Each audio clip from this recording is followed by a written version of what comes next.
Did you know that driving under the influence of marijuana is illegal? Driving high will get you a DUI. And if you're wondering if law enforcement can tell you're driving high, well, everyone else can. Friends? I can tell you drove high. Parents? I can tell when you drive high. Relatives? I can tell. You drove here high, didn't you? So what makes you think law enforcement can't? I can tell. If you feel different, you drive different. Drive high, get a DUI. Paid for by NHTSA. Nationwide is so much more than a great insurance company. They're one of America's largest financial services companies. Like how I'm more than just Peyton Manning. I'm also motivating Manning. When I say insurance, you say financial services. Insurance. Financial services. Insurance. Financial services. Now when I say nationwide, you say is both. Nationwide. Is both. Nationwide. Is both. For your insurance and financial needs, Nationwide is on your side. Nationwide Investment Services Corporation, member FINRA, Columbus, Ohio. The college football playoff is everything. Toughness, growth, sacrifices. Laser focus. This is where I dig deep. Everything you got, all damn day. The attention to detail is like none other. Be physical, be violent. We are the leaders. Tulane takes on Ole Miss, followed by James Madison in Oregon. It's time to bring it. First round coverage of the college football playoff presented by Allstate. Today at 3:30 Eastern on TNT and HBO Max. Are you ready? Let's go! Looking for these better days. It is Saturday, December 20th. I'm Scott Seidenberg. Here's what you need to know to make today a better day. It's the Props Pod. It's week 16 of the NFL season. We have 2 games tonight here on Saturday and then a full slate of NFL games coming up tomorrow on Sunday. Joining me here on the Props Pod episode of Better Day, presented by FanDuel, a collaborative effort between Better Day and Betting Predators. Mackenzie Rivers is with me, as is the mad journalist himself, Chris Dell, one of Fantasy Pro's most accurate fantasy football analysts over the past several years. Gentlemen, thanks again for being aboard here, and let's get right into the games as we hand out the best prop bets here for each game in the NFL slate. As I mentioned, it starts with 2 games here on Saturday. The Philadelphia Eagles, 7-point favorites over the Washington Commanders, total of 44.5.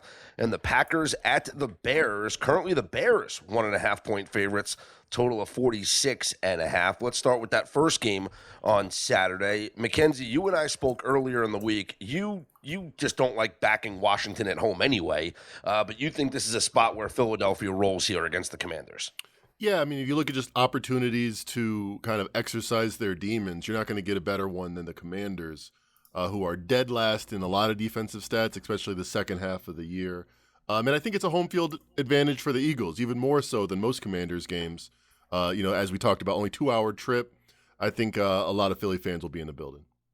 Chris, from a prop perspective, it's Marcus Mariota at quarterback, and we saw, obviously, McLaurin get involved last week, and with no Zach Ertz. How are you looking to attack this game from a prop angle? Yeah, I'd be a little worried about McLaurin. I think he's got the toughest matchup on paper, possibly lining up against Quinyon Mitchell for a lot of the game.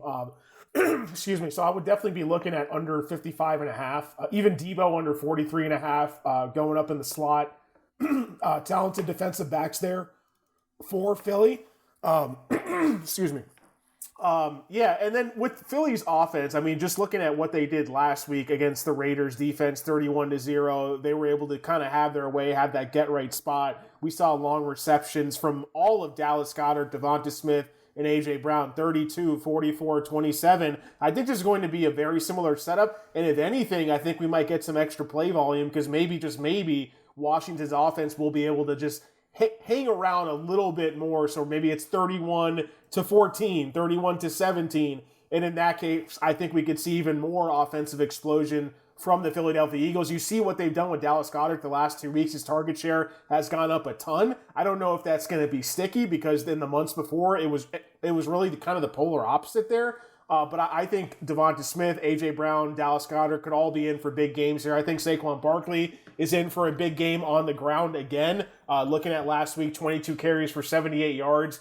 I think that the Eagles have their way and roll again in another kind of get-right spot here. Looking at Saquon Barkley, 78.5, I think that's kind of right. But I think the receiving numbers are too low for the 3 guys I mentioned. In the night game here on Saturday, it is the Chicago Bears as a short home favorite over the Packers. Packers, their injury report, Christian Watson and Josh Jacobs are both questionable for this game. Meanwhile, the Bears will be without Rome Odunze. They'll also be without Luther Burton. So DJ Moore will be joined by Olamide Zaccheaus, Devin Duvernay, and undrafted rookie free agent Jahdi Walker in the receiving core. So where do we look, Chris, from a prop perspective here? I wouldn't look at the last two guys you mentioned. I don't even know who the last guy is that you mentioned. I know who Devin Duvernay is for sure. I think you're going to see a heavy concentration of targets around DJ Moore and Colston Loveland. Cole Kmet is also questionable here, even though he's expected to play. And I think we could see a lot of passes to both running backs, Kalman and Guy, especially DeAndre Swift, obviously him first. I think with this game specifically, the multiple injuries for Green Bay's defense here, Colston Loveland over 3.5 catches, to me, I know it's heavily juiced over. That's for a reason. I would personally line that around even money, 4.5 catches at the very least. I think he could be the number one target getter for sure in this offense. I even think Zaccheaus out of the slot over 3.5 catches at plus money. I think we know who Caleb Williams is going to throw it to, and it's going to be those three guys. And I don't really think Duvernay or any other ancillary receivers are really going to be involved all that much. And it's looking like Josh Jacobs is trending to not playing. It sounds like a true game time decision. But the beat reporter there in Green Bay said they're trending towards him being doubtful for this game. So if he is truly ruled out, I really do like Emmanuel Wilson in this spot, possibly rushing yards over and to score a touchdown. Mackenzie, you see this spread in favor of the Chicago Bears, knowing that both teams are banged up, maybe more so the Green Bay Packers. What's your lean here? What's your feel? I still like the Packers. I wish Jacobs was trending the other direction. When it was a pick'em, I thought he was more likely to pay. Now it's a 1.5-point dog, but there's a reason the Packers were 3-point favorites in this matchup a week ago. Yes, Micah Parsons not there, maybe Jacobs. None of it adds up to a 4.5-point line move through the key number of 3 and past the 0. And I heard all the noise about the Packers playing worse, the Bears playing better. I'm here to tell you it's just not the case. Year-to-date numbers, offensive EPA, Packers 5th, Bears 16th. If you go to the last 5 weeks since week 11, Packers 4th, Bears 17th. So almost carbon copy, recent data versus past data. You have the number 1 QBR quarterback in Jordan Love on a Saturday night versus Caleb Williams, who's actually playing worse recently in this game just a few weeks ago on December 7th. Really had no production to his outside targets. DJ Moore in that game, -4 yards. Luther Burden was the only one with more than 2 catches as far as receivers go. So I think, the historical data is the historical data, but I think just this season alone, there's good arguments why the Packers should be road favorites here. Yeah, I like the Packers. I like teasing the Packers up, too. I think, if anything, this will be a close game. So maybe teasing the Packers up to 7.5, finding a dance partner for that would be my way to go. Let's go to Sunday's games. We got the Cowboys, a 2.5-point favorite over the Chargers. Mackenzie, you and I talked about this earlier in the week. This is a rare situation here where you have a team under 500 that is favored over a team with 10 or more wins in the regular season. Since 2012, those favorites, those teams under 500, are 10-2 straight up, only 6-6 ATS, though. So it's Cowboys money line, right? Exactly. That way they win by 1 and all the trends are satisfied. From a prop perspective, I'm interested in Chris's thoughts because I've heard the argument, oh, wow, this is the Chargers' chance to finally pick it up offensively. Ladd McConkey, Keenan Allen, these guys that haven't gotten much love recently can explode against the Cowboys. Or maybe this offense is playing bad enough where the Cowboys' defense won't look as bad as it has been. So I'm kind of on the fence on this one. What do you think, Chris? Yeah, well, over the last 4 weeks, the Chargers are bottom 5 in pass rate over expectation, -9% per game. Obviously, some of that is weighted by Justin Herbert's hand injury, but this is the ultimate pass funnel type of defense here, especially if we're not going to get Quinnen Williams. I believe he's going to be out this week after that concussion. The Dallas Cowboys are dead last in points allowed to wide receivers, schedule adjusted for strength on the season as well.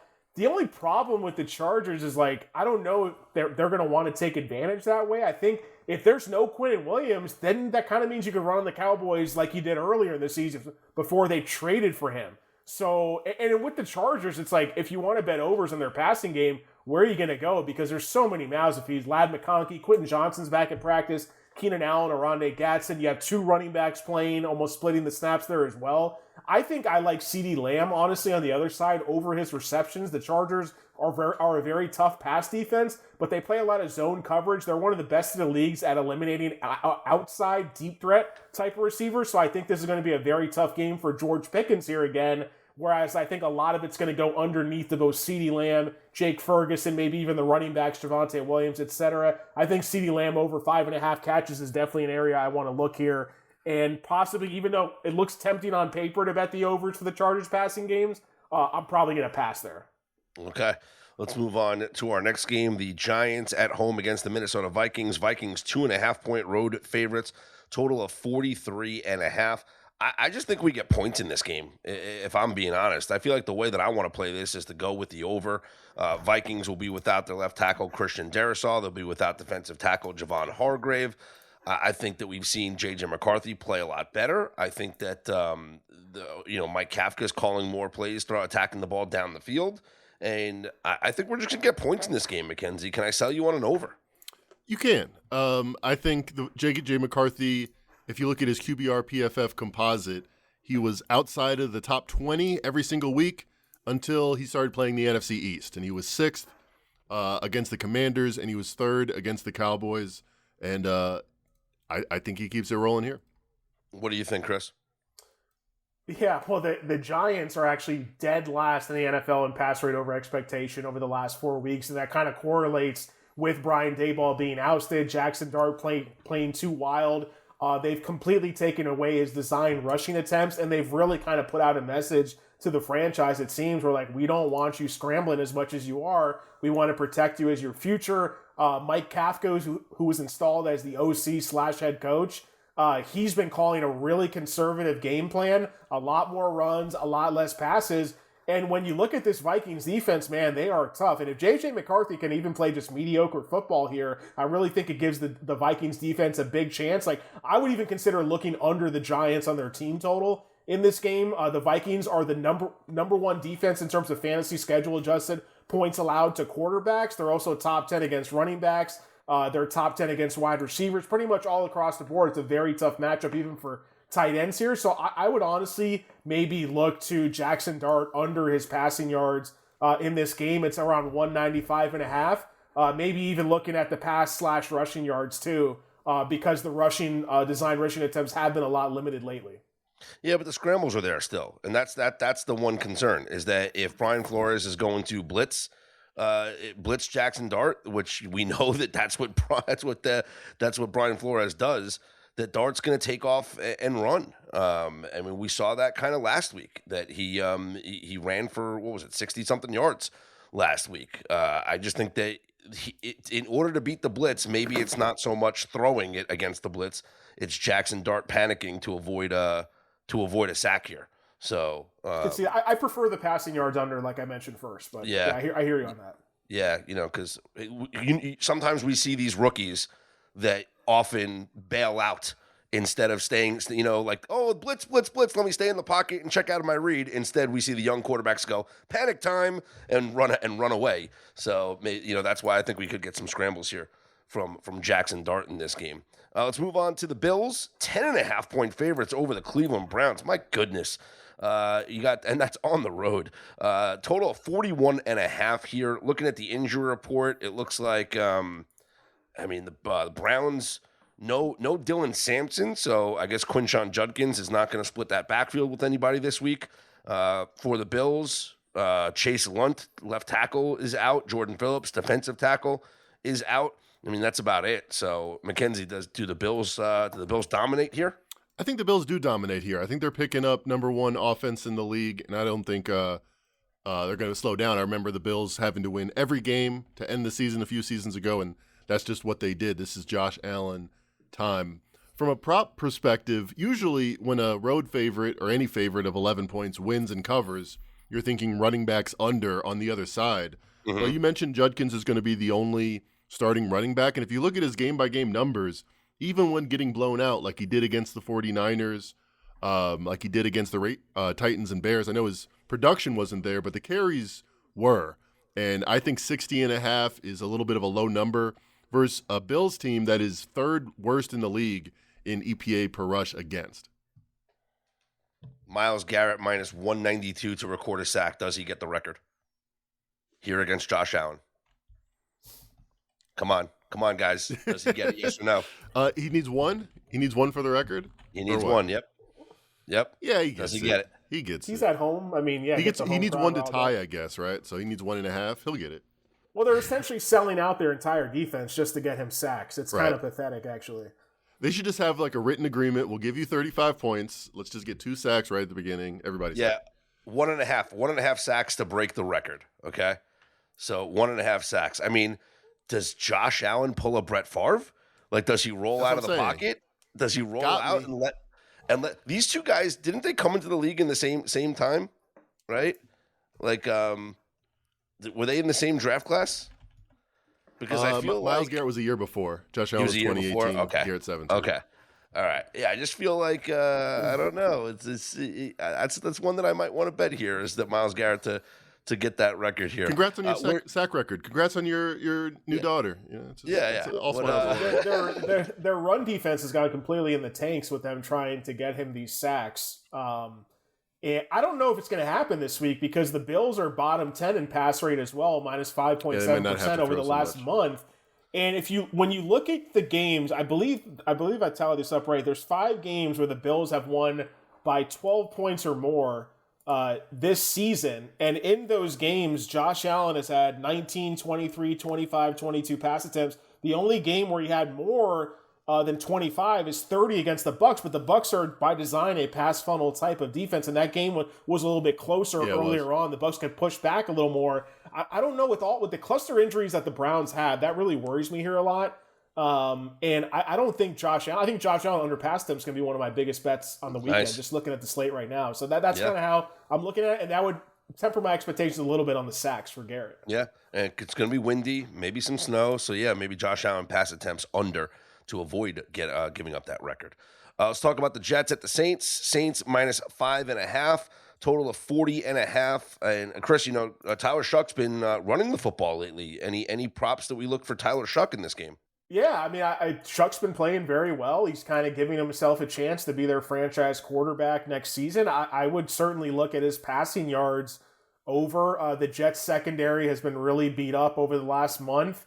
I really think this game, and no Devon Vele, which I think is very important because you go from having 3 really strong, concentrated target attack there between Vele, Olave, and Juwan Johnson, and now it's just 2. Juwan Johnson over 36.5 receiving yards. Chris Olave, I think they're both going to get a lot of it, and plus Devin Neal is out, who is kind of a pass-catching back. Kamara's out as well. It's going to be some type of weird split between Audric Estime and Evan Hull. And I don't know how much they trust those guys to throw them the ball here. I don't know how much they're going to need to throw the ball, frankly, against the Jets offense that really hasn't been moving the ball well with Brady Cook under center. So I think the volume is the only thing that worries me about betting Shuck overs, but I think Juwan Johnson, Chris Olave is where you want to look at for the Saints.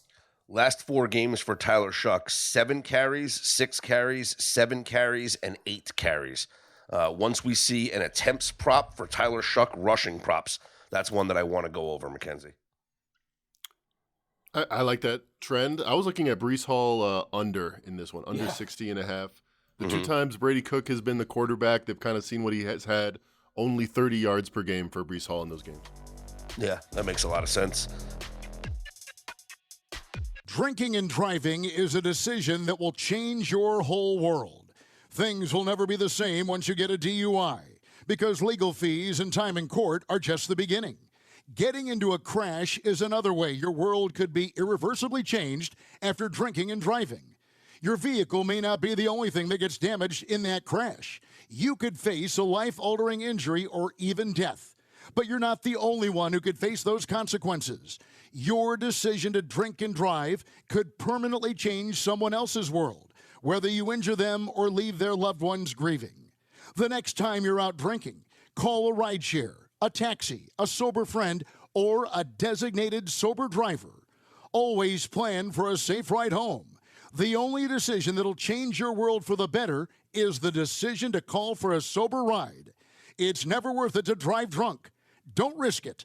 Drive sober or get pulled over. Paid for by NHTSA. The college football playoff is everything. Toughness, growth, sacrifices. Laser focus. This is where I dig deep. Everything you got, all damn day. The attention to detail is like none other. Be physical, be violent. We are the hunter. Tulane takes on Ole Miss, followed by James Madison in Oregon. It's time to bring it. First round coverage of the college football playoff presented by Allstate. Today at 3:30 Eastern on TNT and HBO Max. Are you ready? Let's go! The McDonald's Snack Wrap is back. You brought it back. Ranch Snack Wrap. Spicy Snack Wrap. You broke the internet for a snack.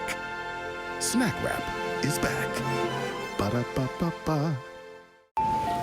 Welcome to Walgreens. Looking for a holiday gift? Sort of. My cousin Freddie showed up to surprise us. Oh, sounds like a real nice surprise. Exactly. So now I have to get him a gift, but I haven't gotten my bonus yet. So if we could make it something really nice, but also not break the bank, that'd be perfect. How about a Keurig for 50% off? Bingo. Savings all season. The holiday road is long. We're with you all the way. Walgreens. Offer valid November 26th through December 27th. Exclusions apply. Tampa Bay Bucks 3-point favorites at the Carolina Panthers, total of 45.5. The first of two matchups in the last 3 weeks of the season here. Mackenzie, you and I both think that Tampa Bay wins this division. It would start with a win here on Sunday. It doesn't have to, but it could definitely start with a win here. Do you mind laying the 3 points on the road here with the Bucks? No, I don't mind laying it. You look at the Bucks' strength of schedule, fifth hardest, where the Panthers have had top 10 easiest schedule. I feel like these teams are equivalent, except one's a number one in their division for a reason year after year, and one's bottom of their division year after year. And we're about to find out the reality of that. Chris, do we see when do we see Emeka Egbuka kind of revert back to the Emeka Egbuka that we saw earlier in the season this year? I don't think we're going to see that Emeka Egbuka for the rest of the season, unfortunately. There's been a lot of public talks about him hitting a rookie wall. They still like him a lot, but even when you look back at last week, his route tree fell a lot with both Jalen McMillan and Mike Evans back into the lineup. Even though the targets were still strong, but the routes are really what tells the story at the end of the day. Godwin, 38 routes, Evans, 28, Egbuka, 25, then McMillan, 20. And there was also reports out of Tampa Bay this week that they're going to get Jalen McMillan more involved overall. He was a talented guy that got hurt at the end of last year. So now they got four guys fighting for targets there. Cade Otton is coming back this week as well. Plus, they're using three running backs. I want to take the low-hanging fruit in this scenario. A talented guy who's already gotten the buzz from the coaches. Jalen McMillan over 19.5 receiving yards. He hits that on one catch. He's like the intermediate type of deep threat guy. And this Panthers defense does not scare me at all. So even though there are a lot of cooks in the kitchen here, I really like Jalen McMillan as kind of like a sneaky deep fantasy play and definitely over the yards there. Nice. Bengals take on the Dolphins in Miami. Bengals 4.5-point favorites. Mac, it is Quinn Ewers starting at quarterback for Miami. Is this too much of a point adjustment here in favor of the Bengals? I really don't think so. Now, Tua is an interesting one because he's put up 70 points. He's put up a lot of stats in the NFL. But if you didn't know any of that and you just looked at game by game the last 2 years, how much is he better than a random third-string back quarterback? I'm not sure. Especially later in the season, he had a 12 QBR in Pittsburgh last week. Sure, any third stringer, Quinn Ewers, worse than the average starter. Tua's not the average starter. He hasn't been for a while. So where do we go here from a prop perspective, Chris, with Quinn Ewers at quarterback? Okay, well, the Ravens tight ends props failed last week against the Bengals. Yeah. We all know but it's because they didn't have to throw the ball 12 at all. pass attempts in that game for the Ravens. Yeah, it's just like I would have bet that 10 times out of 10, and I'm going to keep betting the tight ends over against the Bengals here. I expect the Bengals offense to have a bounce back in warm weather here. All the negative discord, they say they're going to play Burrow and Chase, I think, the rest of the season. T. Higgins is questionable right now. He's back at practice. I don't know if they're going to rule him out again with the concussion, but he could be back as well. Little revenge game maybe for Mike Gesicki here. I think like if you're looking at the tight ends for the Dolphins, like Darren Waller, he's plus 270 to score a touchdown.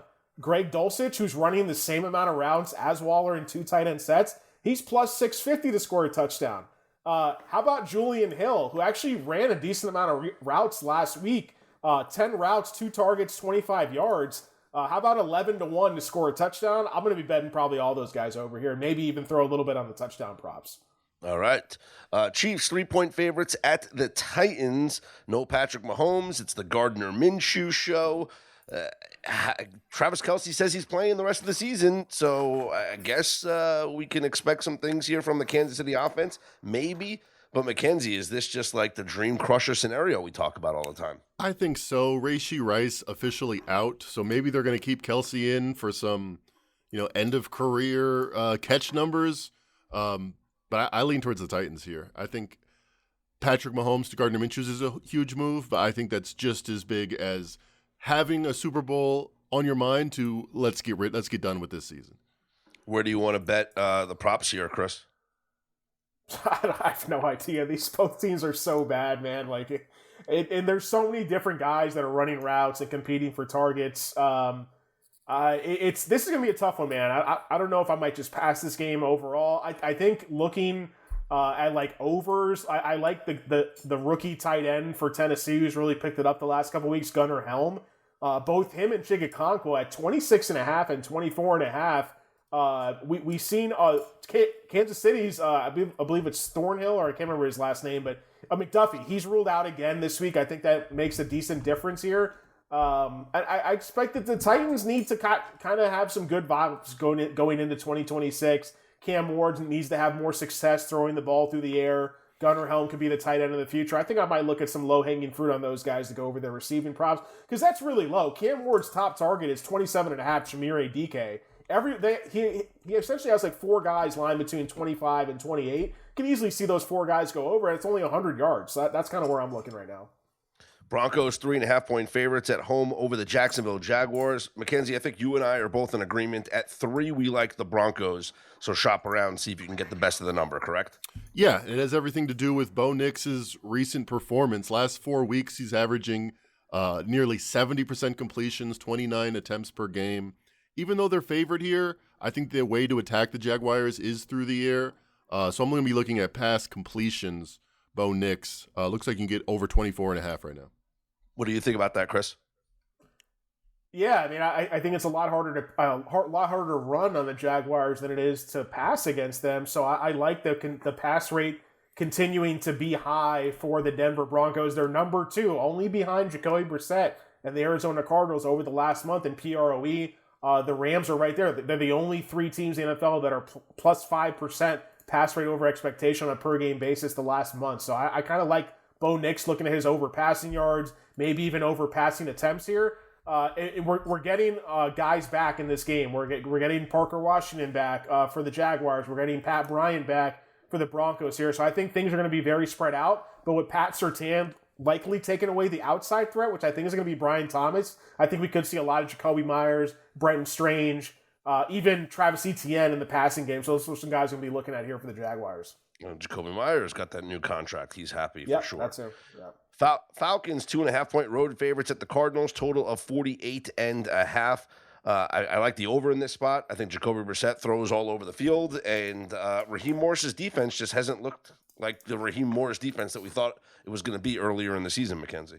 Yeah, they win against the Buccaneers, but one of the luckier fourth quarter turnarounds with a few mistakes from Todd Bowles and crew. So it's not like their defense exactly came out there flying colors.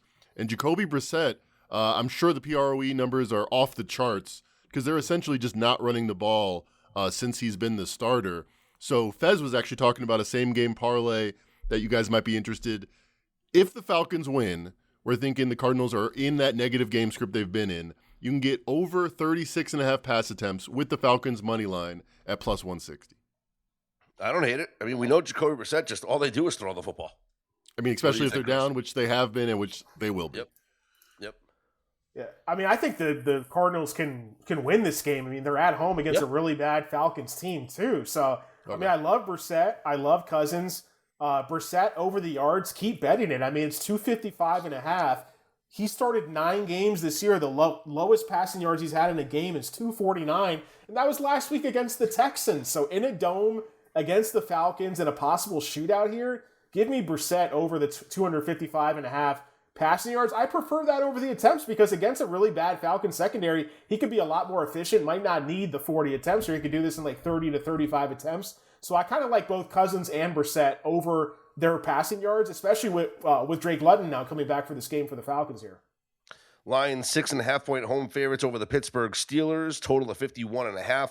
No TJ Watt once again here for Pittsburgh. Does this feel like a spot at home, Chris, where we want to back all the Lions players to go overs? Yeah, you could say that. I think the only thing that worries me is like with the Lions being pretty big favorites here. I think that like maybe they could blow them out, and you could maybe see the Steelers don't push back as much, and we don't see a lot of passing game in the second half for the Lions. Maybe a lot more work on the ground. The Steelers have been very beatable on the ground. They've improved a lot as a passing defense unit since they moved Ramsey to safety here. There's some injuries, some questionable tags I'm monitoring for that team right now. I think the one thing we've seen kind of a revelation for Aaron Rodgers in this offense is Kenneth Gainwell in the passing game.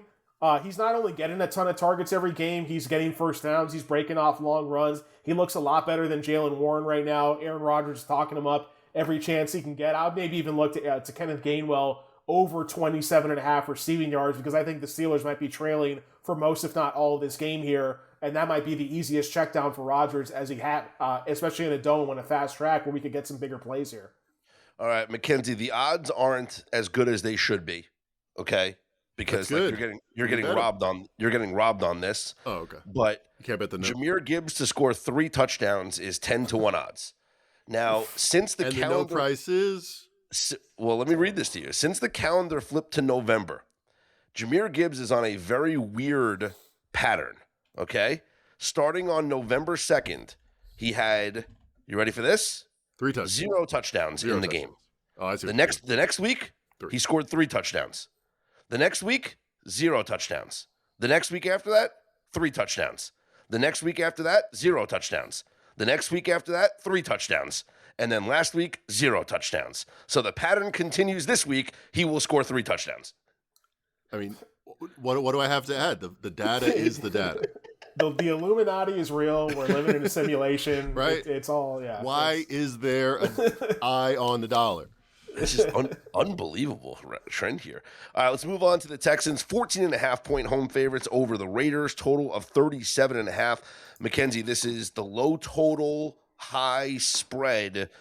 Is it as simple as taking the points with the dog or no?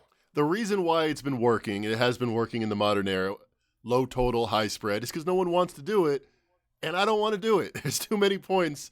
You really have to get the Raiders to score 14 or less. I think their team total is like 10.5 to have any chance of covering. I think the Raiders might be a little sneaky offensively here with Kenny Pickett. What do you think, Chris? I think this is going to be an absolute demolishing from the Texans again here. I don't trust Kenny Pickett. I don't trust Ashton Genty behind that offensive line right now. My big question mark is what's going to happen with Woody Marks. He was out of practice all week after getting banged up last week. He practiced today in a limited fashion. But the guy who came in, 6th-round rookie from 2024, Jawar Jordan, had like first Texans rookie running back to have 100-plus yards in his debut. Was really good, way more efficient than Woody Marks, who was really an inefficient running back. You have old, aging Nick Chubb coming back. I don't really think that matters much. I think Jawar Jordan to score a touchdown in a blowout after coming off a 100-yard game with Chubb and Marks both coming off injuries, plus 340 is some pretty good value. If we had no Marks in this game, I would maybe even rank Jawar Jordan in my top 20. I think they could wind up going back and giving him 20 touches again here. So I'm kind of looking at him. I just want to see what the final injury status on Woody Marks is. All right. Final game, Sunday Night Football. The Patriots at the Ravens. Baltimore, Mackenzie, 2.5-point favorites. Total of 48.5. Goes to show you how the market feels about these Patriots. Yeah, they're skeptical, and I think rightly so. They've had the easiest strength of schedule by far. And, all right, they did okay against the Bills. They weren't blown out or anything, but one game against a good opponent recently, and you lose by 4 at home. If you look at since Week 11, you could argue the Ravens have been, and that's just the arbitrary standing point that I started these, but the Ravens are arguably better than the Patriots. On offense, Patriots 8th, This is not strength of schedule adjusted. Ravens 14th on defense. Patriots 14th. Ravens 5th. So lower total ranking there. I was skeptical that the Ravens could justify this line and be as good as the Patriots. Now I'm kind of leaning in their direction.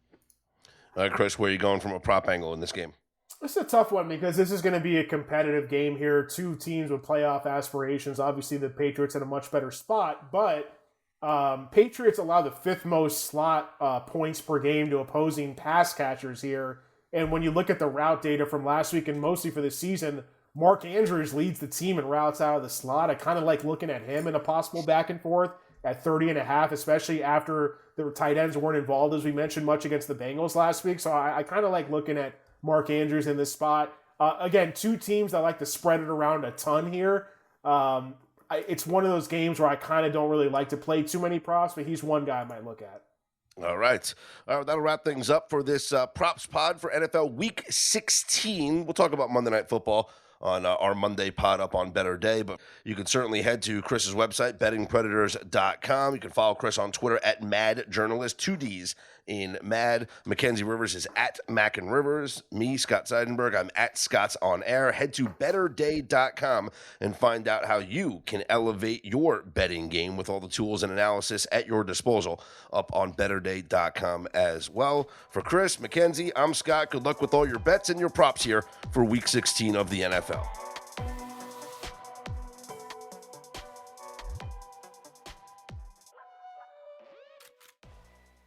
The college football playoff is everything. Toughness, growth, sacrifices. Laser focus. This is where I think everything you got all damn day. The attention to detail is like none other. Be physical. Keep playing. We are the winners. Tulane takes on Ole Miss, followed by James Madison in Oregon. It's time to bring it. First round coverage of the college football playoff presented by Allstate. Today at 3:30 Eastern on TNT and HBO Max. Are you ready? Let's go!